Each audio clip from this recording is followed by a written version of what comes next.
Carlos Martínez Assad es licenciado en Sociología por la UNAM y doctor en Sociología por la Escuela de Altos Estudios de París, Francia. Desde hace 50 años ha dictado cátedra en las Facultades de Ciencias Políticas y Sociales y de Filosofía y Letras de la UNAM. Fue director del Instituto de Investigaciones Sociales y director editorial de la Revista Mexicana de Sociología.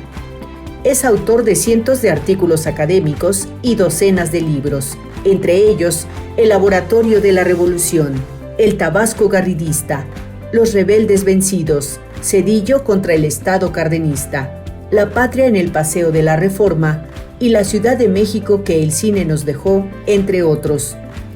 Ha dirigido 2 documentales, Tabasco entre el agua y el fuego y La historia en la mirada.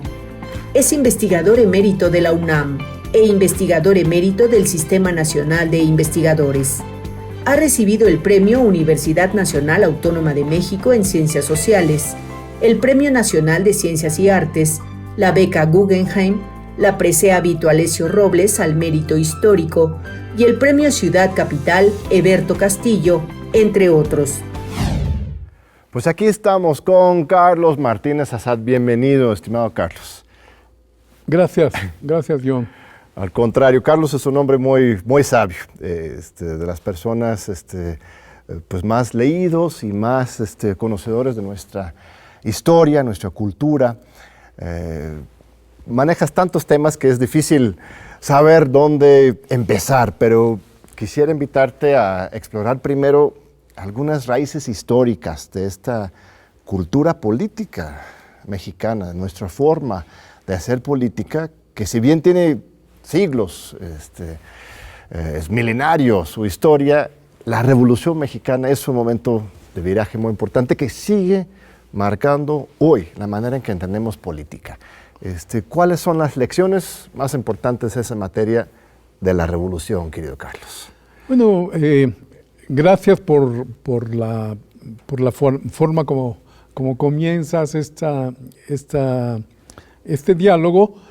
La Revolución Mexicana, en efecto, es un parteaguas en la historia de México por todo lo que ha significado y por lo que realmente ha aportado. Y fíjate, hago ahí dos variaciones, porque una cosa son los hechos de la Revolución Mexicana y otra manera cómo se ha procesado ese movimiento con algunas inexactitudes y algunas verdades.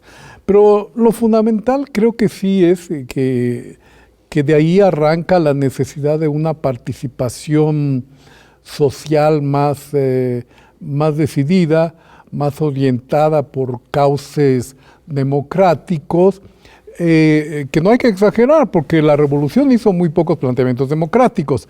Sin embargo, sí hay ya pues, la participación de todo el mundo, sobre todo cuando el inicio, al final de la dictadura de Porfirio Díaz, pues las fuerzas políticas que se enfrentan tienen idearios políticos que se discuten mucho y donde pues desde luego va a predominar el ideario de Francisco I. Madero, pero sin embargo, para que el antireeleccionismo tenga lugar, ha sido necesario todo el movimiento reyista. El movimiento reyista, con todos los intelectuales que tiene, va a ser un punto fundamental en la ruptura con el régimen porfirista y en el inicio de lo que va a ser la vida posterior al porfiriato. Y un tema en que más has enfocado tus investigaciones es la historia regional, ¿no? Claro. Tabasco, no sé si has estudiado mucho Yucatán, ¿verdad? Carrillo Puerto sería otro ejemplo comparado con San Luis Potosí, Tomás Garrido, ¿no? San Luis Potosí, claro, Saturnino Zedillo, que son muy importantes. Sí,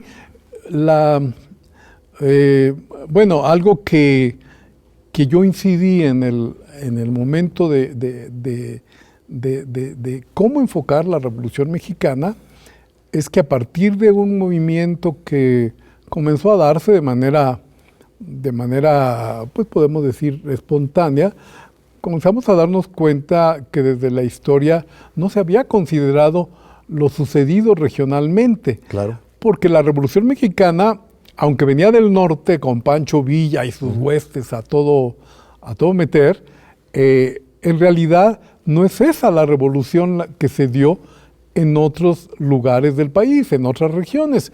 Entonces, mi enfoque consistió principalmente en mostrar cómo había sido la revolución y qué es lo que había aportado desde cada región del país. El caso de Tabasco me resultó de los más interesantes. ¿Por qué? Porque Tabasco fue un estado que, bueno, ya conformado como estado, una región pues que no había tenido el mismo proceso de colonización que otras entidades federativas por lo agreste de sus tierras o de sus aguas, porque Tabasco también es algo que no le dan tanta importancia, pero tiene más agua que tierra, como dice claro. Carlos Pellicer, justamente. Y en efecto es un estado muy inundable y bueno, ahí las cosas tenían que suceder de otra manera. Entonces, bueno, así me di a la tarea bueno, ¿qué es lo que sucedió realmente en ese lugar? ¿Por qué la fama más bien la leyenda negra de lo que había sucedido en Tabasco, que prevalece hasta nuestros días, está mal fundamentada porque no lo enfocan de una manera correcta? Pero el anticlericalismo, por ejemplo, pudo tener lugar ahí con Tomás Garrido Canaval porque no había una evangelización como la que se dio en el centro de México, Guanajuato, Jalisco, claro. Y otras entidades del sur como Oaxaca o incluso Yucatán. Entonces el vacío cultural era muy fuerte, de tal forma que el anticlericalismo pudo procesarse con el vacío de facilidad. Cierta cultura imperial, pues, ¿no? O sea, había una cultura indígena todavía libre de estas imposiciones, lo cual permitió que surgiera este pensamiento tan radical, ¿no? ¿Dirías así? Bueno, sí, ahí estaría otro problema también. La presencia indígena era muy variada en el país, no estaba concentrada de la manera como se ha procesado tanto tiempo a través de los siglos, donde incluso hablamos de indios y, sí. y de españoles o mestizos, ¿no? Y en categoría indios metemos de manera inadecuada tarascos, los grupos que quieras, mayas, nahuas, etcétera, cuando es la manera como que tendríamos que hablar. Claro.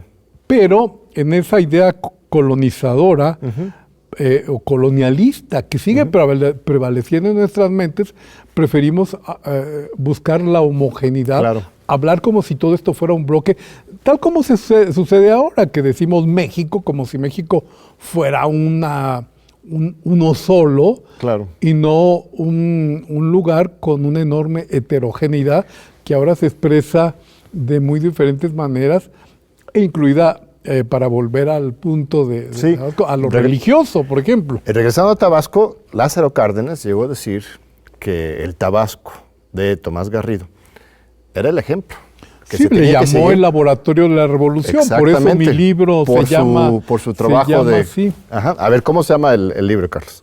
Bueno, el libro El Laboratorio de la Revolución es un libro publicado hace 40 años y que me resulta muy increíble a mí mismo, pero a los lectores, la vigencia que mantiene todavía como libro. ¿Por qué? Primero porque participé de manera muy activa en esa divulgación de la historia como un hecho regional, y segundo porque di con un sitio donde los procesos habían ocurrido de manera diferenciada, no semejantes a otras partes del país. Por eso Garrido Canaval va a ser un personaje tan peculiar, tan particular en todo lo que él hace, pero con muchas cosas que se siguen ignorando de él. ¿Qué otras cosas de ejemplo puso Garrido de Canaval, aparte del laicismo? Bueno, la necesidad de que cada región del país debía tener la productividad de acuerdo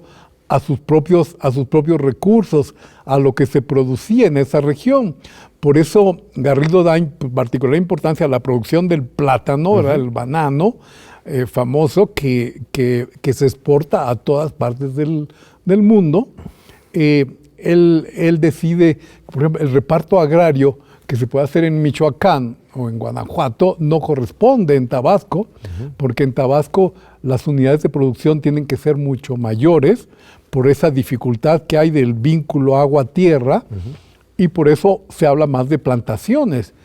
Entonces se le criticaba por no haber hecho una reforma agraria justa, pero pues en realidad es que hizo lo mejor que se podía de acuerdo a esas condiciones. Entonces la introducción del banano, la introducción del ganado, el ganado tabasqueño fue fundamental para alimentar la Ciudad de México durante muchísimo tiempo y sigue teniendo una producción ganadera muy, muy fuerte. Todo eso inicia desde la época de Garrido. Pero en términos ideológicos, la educación fue algo fundamental, porque también lo que dijo es que no puede ser la educación de la misma manera en otros estados que acá. Tenemos que hacerlo en relación a lo que corresponde. Y esas son las partes que se ignoran cuando la crítica, pero establece la educación racionalista que bueno, la parte ideológica, es decir, una educación sin dogmas, una educación científica fundamentada en el universo, en el comportamiento del universo, y sobre todo, y una educación al aire libre. Entonces, esto en la Ciudad de México sería imposible con los fríos que a veces tenemos acá, pero las aulas al aire libre en Tabasco era muy fácil de poder hacer y muy justo para el calor. El calor de Tabasco es brutal. Cuando viene Graham Greene, lo primero que escribe en su libro de viajes es para saber lo que es el calor en este mundo, hay que llegar a Tabasco. Yo pensé que yo estaba bien curtido en Guerrero, en Acapulco, y hasta que fui a dar una conferencia en Tabasco, y sí, sí es algo fuerte. Sí. Ahora, este ejemplo histórico de Garrido tiene algo que ver con Andrés Manuel hoy. ¿Ves destellos de la revolución tabasqueña, esa particular vía más radical, hoy en Andrés Manuel López Obrador, o no? En efecto, yo creo que sí, las raíces del presidente Andrés Manuel López Obrador están muy vinculadas a ese estado, a lo que ha sido ese estado que él conoce muy bien. Entonces sí, él se nutre de toda esa ideología que pervive en el Estado, esa ideología muy, muy liberal que llega al radicalismo en muchos aspectos, está vinculado a esa religiosidad peculiar de Tabasco, que es una religiosidad católica muy, muy superficial, por decirlo rápidamente, y que al mismo tiempo permitió esa superficialidad también la implantación de otros credos religiosos. El protestantismo en México tomó un auge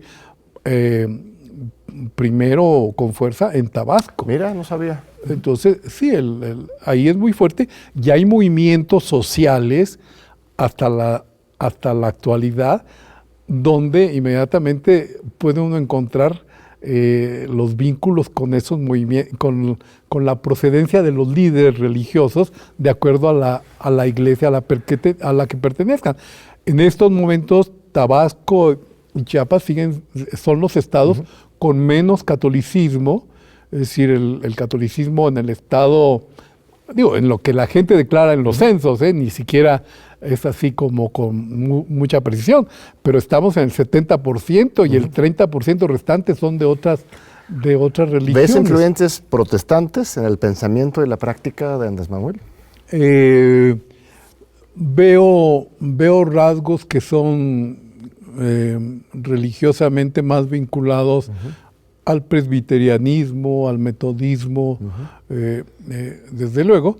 Y junto a la parte religiosa, pues tiene la influencia del pensamiento, por ejemplo, además de haber escuchado y valorado lo que fue Garrido Cannaval, porque él, tengo entendido que lo valora mucho como gobernante, está también la presencia de Carlos Pellicer, que Carlos Pellicer tiene vínculos con él, y es un personaje pues muy liberal también en la historia del país, y cuidadoso, por ejemplo, del patrimonio nacional, algo en lo que Andrés y no coincide mucho, porque yo sé que aprecia mucho a Carlos Pellicer, pero la parte de Carlos Pellicer como protector del patrimonio nacional no es algo que se vea claramente en la relación con el presidente. Pero a ver, esperamos ¿en qué sentido no protege el patrimonio nacional, Andrés Manuel? Bueno, cuando lleguemos a la parte cultural, ok, perfecto. Podemos hablar entremos en la polémica. Pero termino nada más con otro rasgo de lo que veo de Andrés. Su conocimiento de Tabasco fue muy fuerte y se estableció claramente en los camellones chontales, una forma de llevar más o menos la idea de las chinampas de Xochimilco a los pantanos de allá para que hubiera más tierra cultivable, sobre todo en la región de los chontales, que es una región que él aprecia mucho y es la región donde nació él. Y fue un plan muy exitoso el de Camellones Chontales, que se aplicó como política en el momento en que estuvo vinculado a los gobiernos priistas de Tabasco, que terminó con el de Enrique González Pedrero, donde todavía continuó, con el que continuó trabajando, y yo creo que también está influido por González Pedrero, que fue un intelectual que en el momento de su práctica política también lo hizo con principios pues que buscaban más la adecuación a las condiciones de Tabasco. Sí. Y el programa Sembrando Vida quizás también viene de esta historia de la creación de colectivos autosustentables con productos propios de la zona, ¿no? Para Garrido Cannaval la tierra estaba se tenían que trabajar colectivamente. Ahí está. Entonces el cooperativismo en la producción fue algo fundamental en su régimen. Muy probablemente tendría relación con esto que ha propuesto Andrés Manuel. Sin embargo, pues ahí la única diferencia es que en la cultura de Tabasco sería mucho más cultivos que estuvieran más relacionados con la entidad, más quizá el cacao, desde luego. Que están haciendo mucho trabajo con el cacao, sí.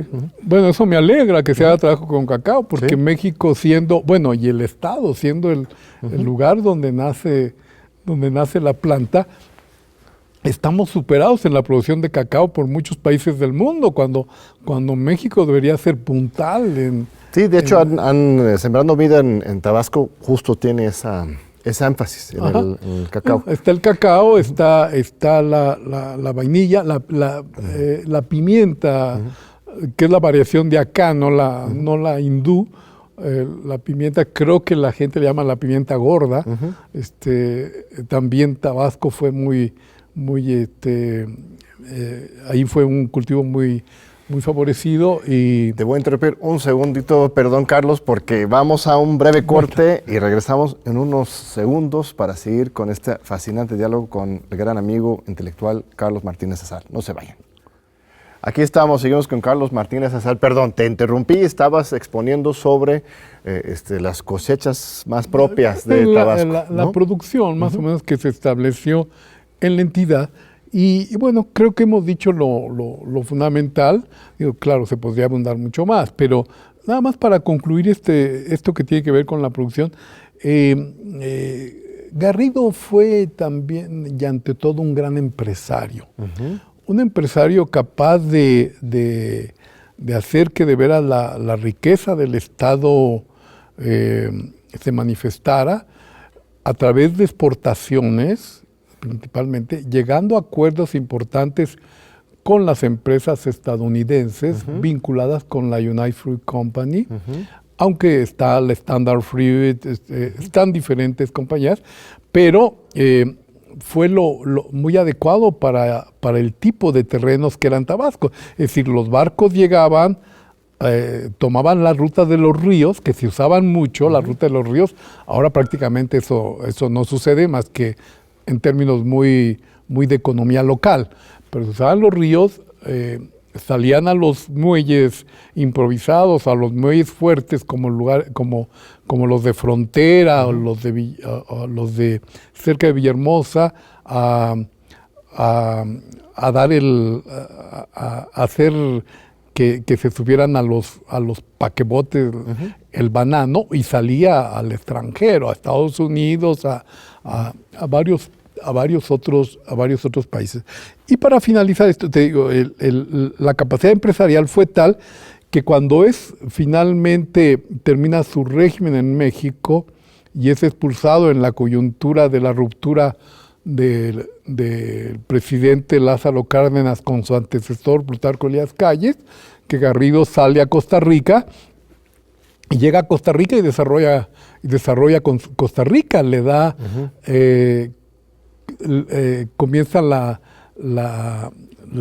producción del aceite a través de lo vegetal, hace que se abandone la costumbre de solamente cocinar con carne de cerdo, etcétera, con grasa de cerdo, perdón, y desarrolla una industria aceitera que sobrevive hasta la actualidad. Todo un innovador político, empresarial, claro, a favor de un desarrollo. Entonces todas esas particularidades, por ejemplo, de Tabasco, fui a otro estado, a San Luis Potosí, y encontré otra manera completamente diferente, un régimen más conservador del de Garrido Canaval, pero igual con su propia postura respecto a cómo debía ser el reparto agrario. En fin, podríamos llevarnos muchísimo tiempo en eso, pero creo que al final todo esto, mi conclusión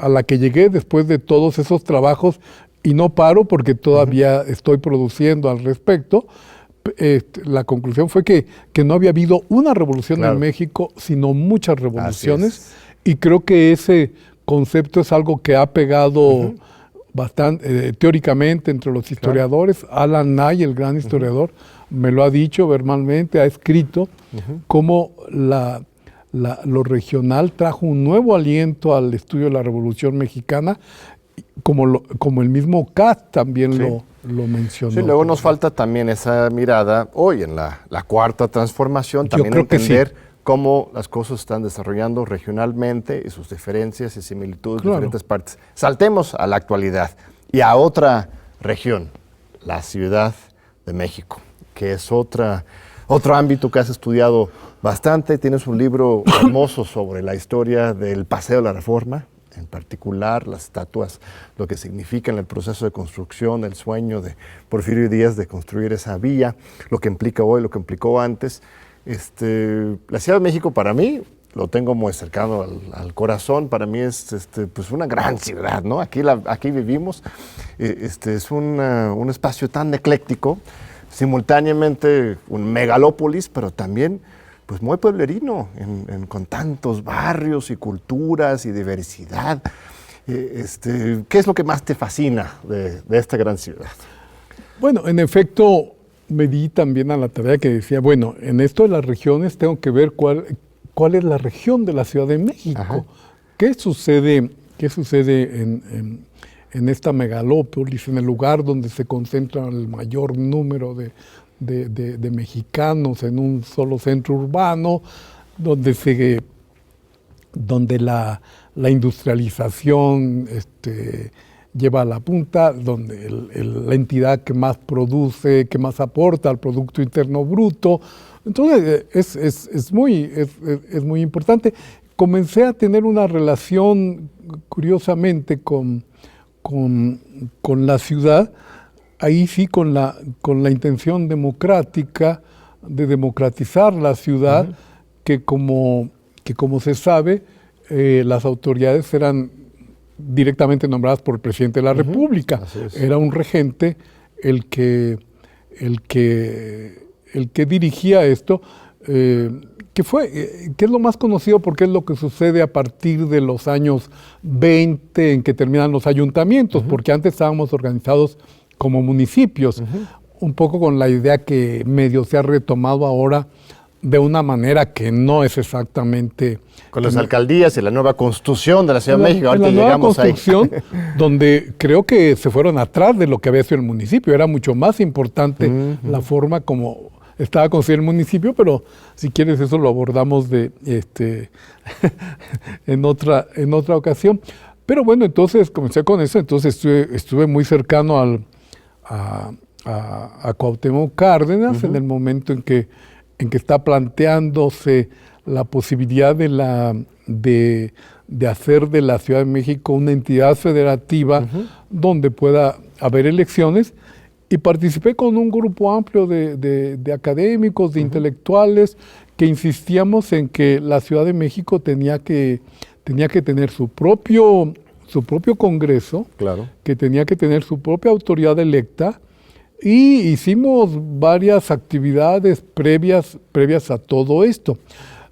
Me tocó a mí todavía ser coordinador de la única elección que ha habido de consejos ciudadanos en la capital de la República en 1995.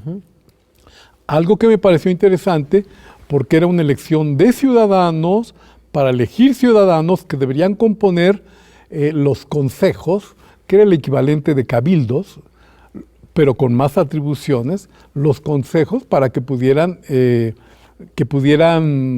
equilibrar las decisiones de un delegado, como se llamaba a la autoridad que estaba encargada de cada delegación. Entonces, fue un experimento interesante porque logramos, sin la participación de los partidos políticos, aunque sí estaban representadas, obviamente, porque se hizo un modelo semejante al del INE ahora, para que hubiera voz de los partidos, aunque no tenían voto, y las decisiones que se tomaron. Y finalmente se eligieron consejos para todas las delegaciones. Y la Constitución hoy retoma esta experiencia. O sea, tienes las alcaldías, tienes los consejos. No, concejalas pierde lo más importante. A ver, cuéntame, nosotros le damos mucha importancia a la parte económica. Es decir, que el presupuesto fuera manejado por los consejos. Y entonces al presupuesto que se otorgaba, pasaba por la discusión de los consejos colectivo de cuáles eran las necesidades reales de esa delegación todavía. Y hoy los consejos son más bien de supervisión, nada más, no son de ejecución. Nosotros le habíamos dado mucho más atribuciones. De hecho, comenzaron a funcionar en 1995. En 96 comenzó su funcionamiento.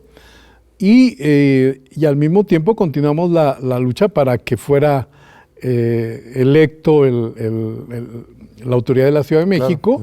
Claro. Finalmente lo logramos en 1997, pero para nuestra sorpresa, cuando menos para la mía, cuando Cárdenas llega a la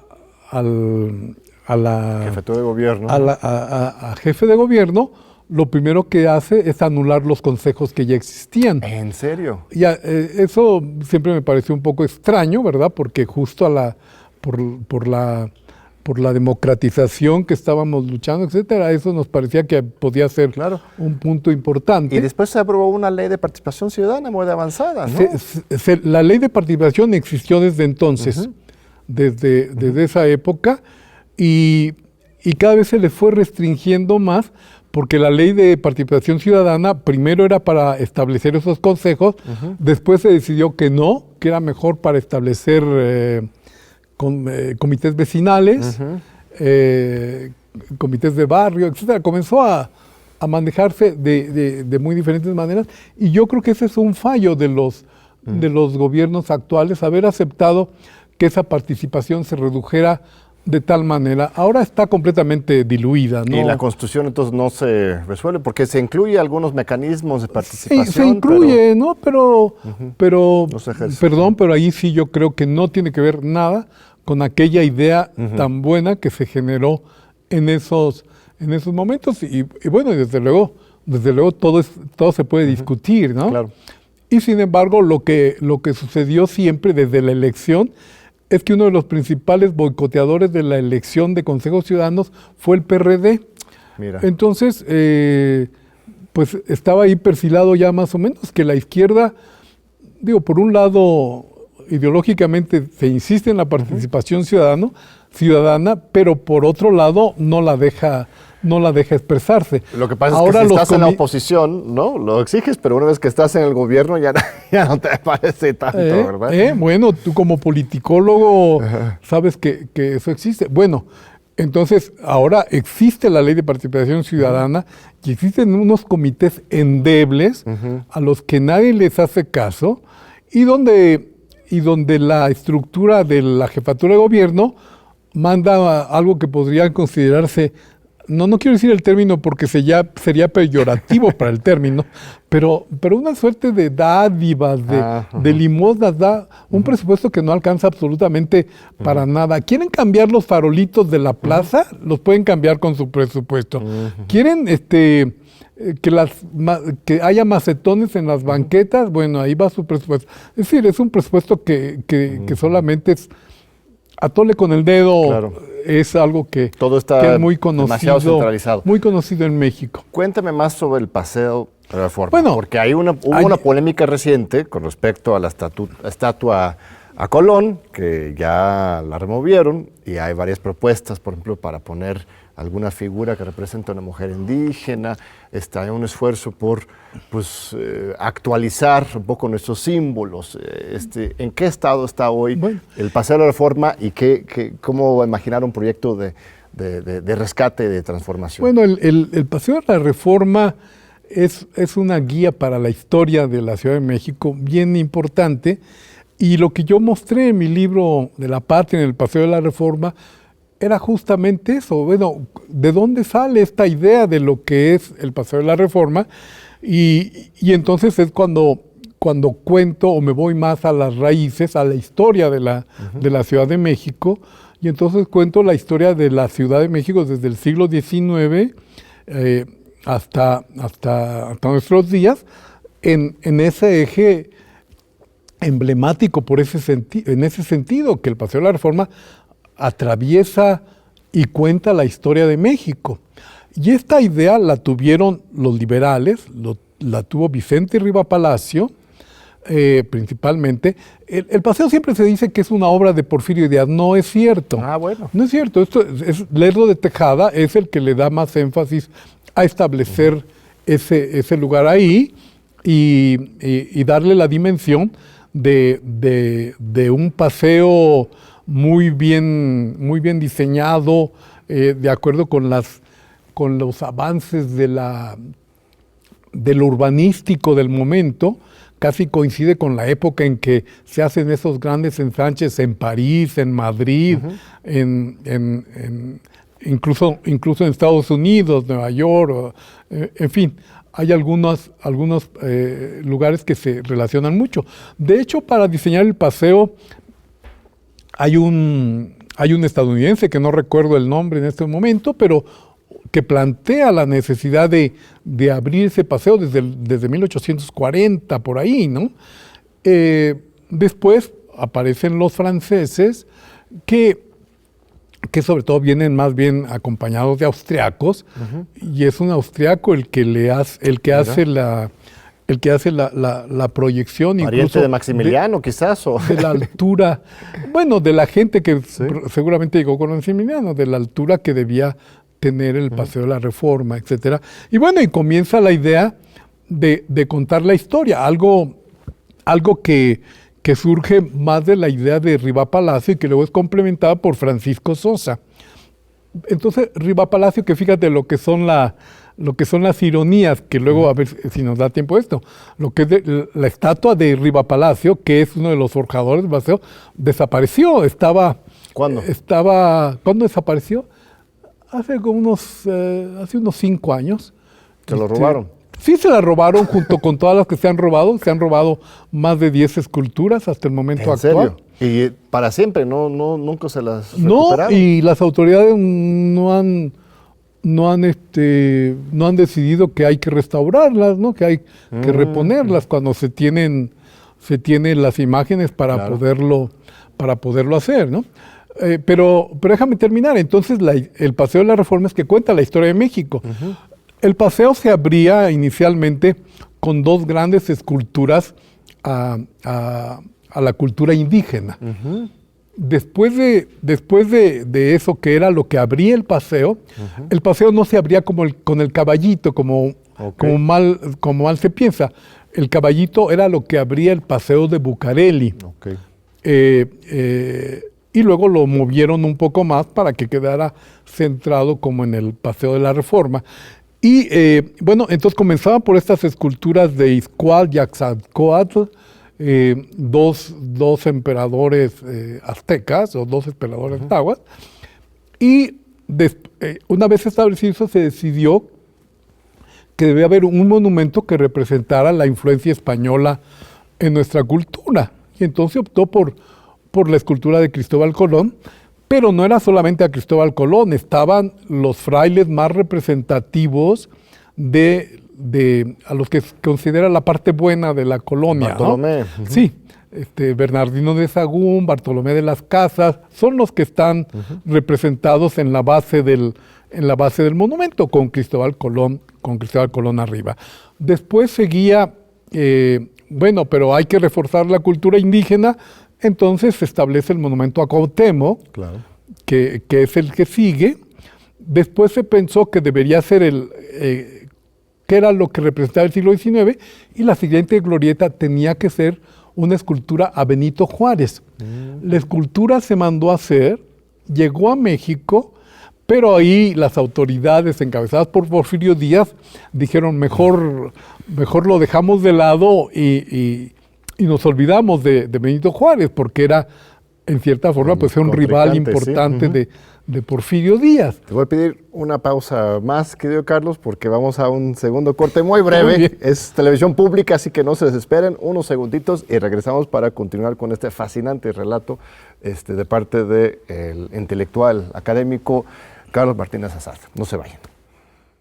Aquí seguimos con Carlos Martínez Assad. Nos está relatando sobre la historia del Paseo de la Reforma, y lo que yo estoy empezando a entender de tu relato es que pues quizás en el esquema general no fue tan correcto desde tu punto de vista pues quitar esa estatua de Colón, porque si bien él representa pues sí el imperio, es parte de un elenco de diferentes estatuas que compensan, equilibran, y Colón, pues sí, es un símbolo de la conquista, pero también es un símbolo de cierta orientación, de rasgo de historia nuestra, que también merece su lugar, ¿correcto? ¿O qué opinas sobre ese punto en particular? No, creo que no estamos en posición de negar la herencia española en este país, ¿no?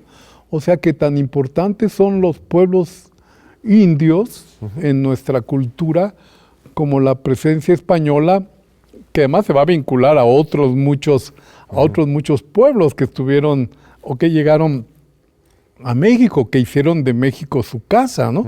Y también tengo un libro sobre todas las diferentes migraciones a la Ciudad de México, y tiene 26 capítulos con 26 grupos diferentes donde están libaneses, chinos, japoneses, italianos, franceses. Todo esto formó parte de lo que luego es nuestra cultura. Pero terminemos un poco. Mira, la estatua de Porfirio Díaz se la ahorraron, ¿no? por estas razones que te digo. En los momentos del centenario, sin embargo, presionaron a Porfirio Díaz, la gente, el pueblo, la sociedad lo presionó, y es cuando decide de una manera rápida hacer el hemiciclo a Juárez, lo que está frente a la Alameda, para un poco compensar lo que no había hecho y saltárselo y llegar a la independencia, y entonces el gran monumento a la independencia de México, que es el que conocemos, con la Victoria alada, que el pueblo, la sociedad es la que ha convertido en un ángel. No es un ángel, es una Victoria alada, por eso tiene senos, ¿verdad? Porque es una figura femenina, realizada por Alciati, el que hace todo el conjunto escultórico. Si algunos le dicen la ángel, la justo por eso. independencia. La ángela sería correcto, las feministas les gusta llamarla así, es correcto, es una ángela. Después, pero al finalizar el paseo, lo que se imaginó todavía, imaginaron todos estos intelectuales, fue un monumento a la paz, que era el eslogan mayor de Porfirio Díaz, y en cierta forma lo había logrado. Habían acabado las rebeliones y habían acabado había logrado pacificar al país. Entonces lo que se diseñó fue un monumento a la paz. Se hizo el diseño, en mi libro aparece cómo es ese diseño de la paz, y algo pero semejante, pero con muchas variaciones, se estableció en Guanajuato. Ahí existe todavía un monumento a la paz, diseñado también por la gente de los grandes escultores de ese momento, como es José Contreras Torres. José Contreras es uno de los que hacen más de las estatuas que están a lo largo del paseo. Fue Francisco Sosa el que decidió que cada entidad federativa enviara la escultura de un héroe que lo representara. Y así es como se pobló también de todas estas estatuas que están en los camellones laterales del Paseo de la Reforma. Bueno, entonces, como decía Riva Palacio, lo que nosotros nos proponemos es que el Paseo de la Reforma sea un libro abierto a la historia. Como sabían también en el siglo XIX que había mucho analfabetismo, que había poca gente que leía, que sabía leer, bueno, entonces a través del paseo podía tener una idea de lo que era su historia. Y yo creo que eso se mantuvo durante mucho tiempo, y además los regímenes modernos le dieron mucha importancia a la parte moderna. La bolsa de valores se estableció ahí, los grandes hoteles, etcétera, los bancos. Entonces, pues continuaba la idea de una historia, que contaba según lo que le tocaba vivir según se avanzaba en el paseo. Pues qué rico diálogo de información. No quiero que se nos acabe el programa sin pasar a la tercera parte de este tríptico, que es tu obra tan vasta, ¿no? La historia regional, la historia cultural de la Ciudad de México y más allá, y el otro ámbito del Medio Oriente. Eres experto en Líbano en particular, en general en la región, la zona, su relación también con América Latina. ¿Por qué iniciaste ese otro camino de investigación? Bueno, también porque la biografía personal también influye mucho en los temas que uno va tocando.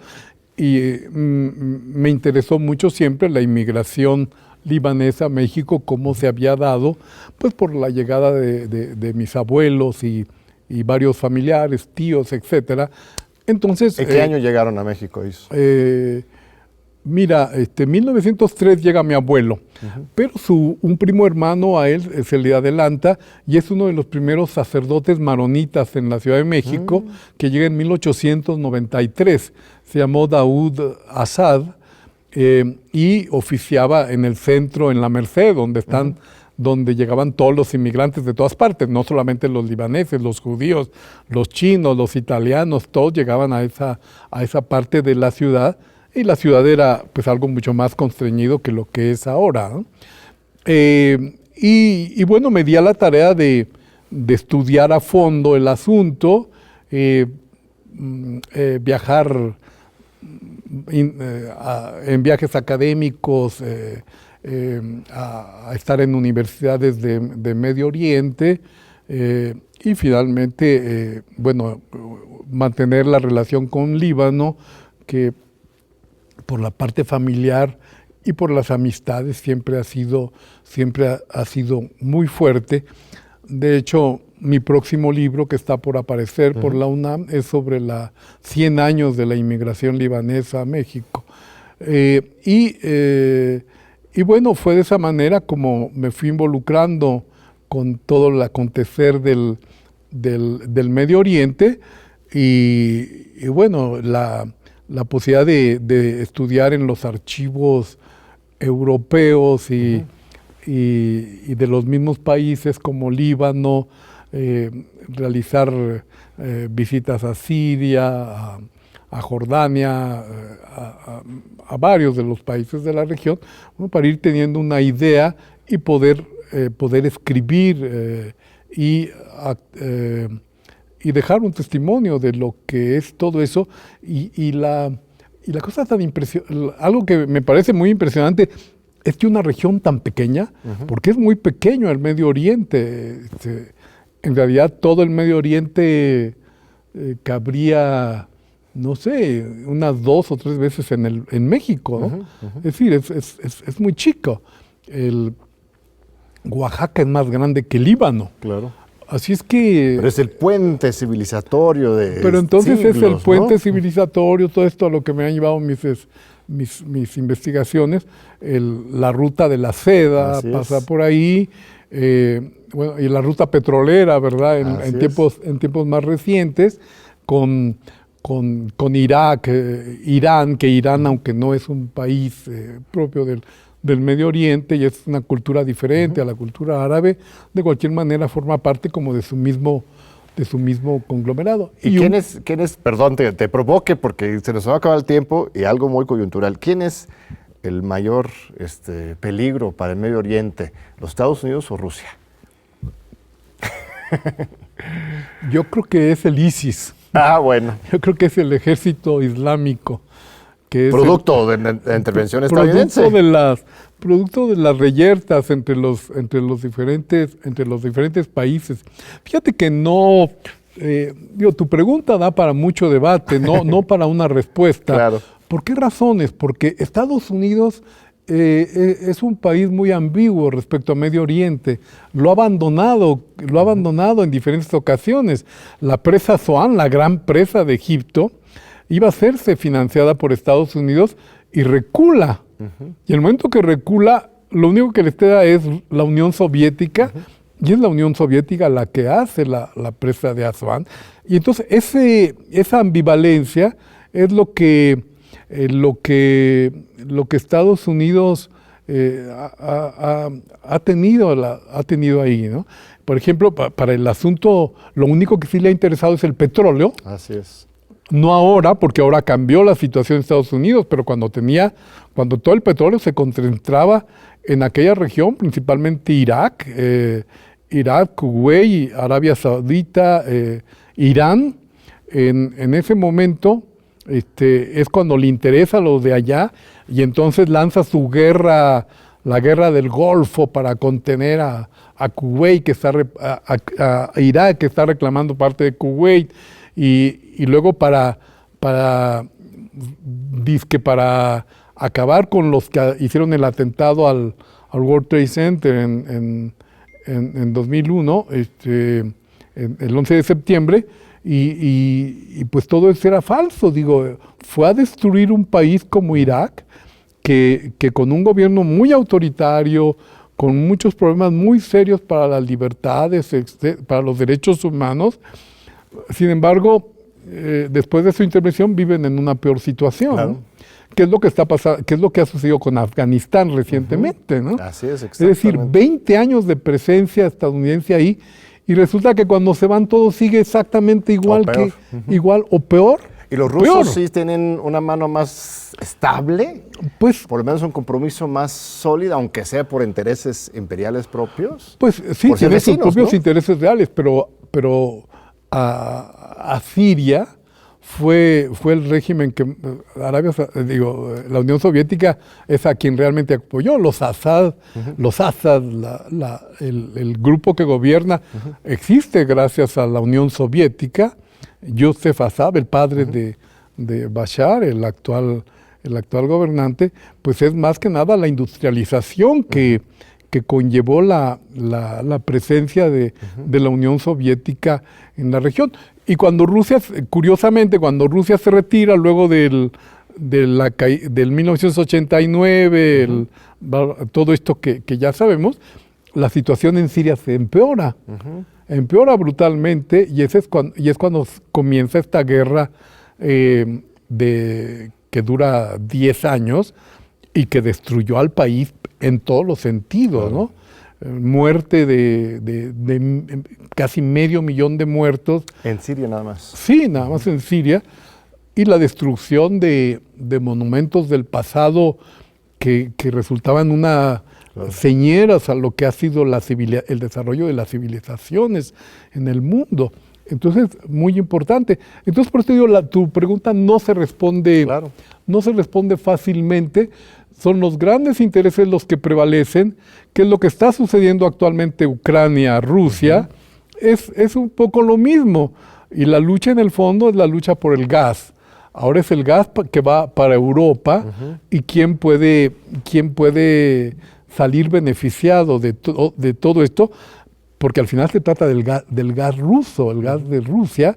Entonces como que Rusia tendría una mano para decidir cómo lo lleva a Europa, y sin embargo ahí los intereses de Estados Unidos comienzan a intervenir porque el gas sí resulta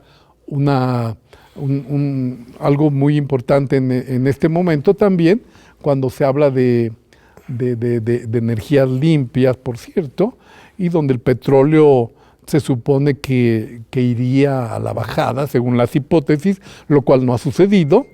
El mundo sigue necesitando el combustible procesado como petróleo, y bueno, estamos en eso. Entonces, bueno, para concluir, quizá el Medio Oriente es una región muy pequeña que ha tenido una incidencia brutal en todo el mundo. Es decir, eso es lo que habría que plantear como hipótesis. ¿Por qué una región tan pequeña logra poner en jaque a tantos países, a tantos retos civilizatorios, etcétera? Y bueno, y quizá donde deberemos empezar. No hay que olvidar que las 3 religiones monoteístas vienen justamente de esa parte del mundo, ¿no? Así es que de que ha influido, lo ha hecho, y de manera muy fuerte. Ay, pues qué fascinante diálogo contigo, estimado Carlos. Quisiera quedarme aquí un par de horas más hablando de tantos temas. Apenas hemos tocado ahora sí la punta del iceberg de tu vasta obra. Invitamos al público a acudir ahí a las librerías a comprar las obras de Carlos. También escribes en el periódico, y espero que nos vuelvas a visitar pronto, estimado Carlos. Muchísimas gracias. Muchas gracias. Con todo gusto regresamos a hablar más de la actualidad. Y nos faltó hablar de la UNAM, que es otro tema que a mí me interesa mucho y que también he escrito mucho sobre esto. Sí, toda una institución también, es director del Instituto de Investigaciones Sociales y una gran trayectoria aquí. Pues nos volvemos a citar aquí muy pronto, estimado Carlos. Y muchas gracias a usted, amable público, por estar con nosotros de nuevo aquí en Los Diálogos por la Democracia, aquí en TV UNAM. Te esperamos de nuevo en 8 días.